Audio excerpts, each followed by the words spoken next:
8 اکتوبر 2005 پاکستان میں قیامت صغریٰ کا دن 19,000 بچوں سمیت 73,000 افراد لقمہ اجل بن گئے۔ 78,000 سے زائد عمارتیں تباہ ہوئیں اور 35 لاکھ لوگ بے گھر بھی ہوئے۔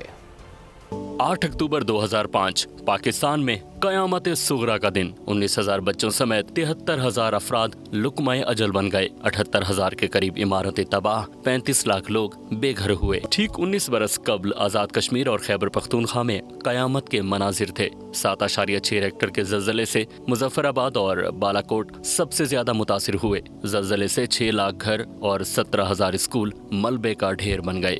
لینڈ سلائیڈنگ کے باعث مواصلات کا نظام بھی تباہ ہوا۔ مجموعی طور پر نقصانات کا تخمینہ $5 ارب لگایا گیا۔ زلزلے کے بعد 14,700 سے زائد منصوبوں کی نشاندہی ہوئی۔ بیشتر منصوبے مکمل ہو چکے، لیکن 19 برس بعد بھی نیو بالا کوٹ سٹی سمیت آزاد کشمیر میں صحت اور تعلیم کے منصوبوں کی تعمیر مکمل نہ ہو سکی۔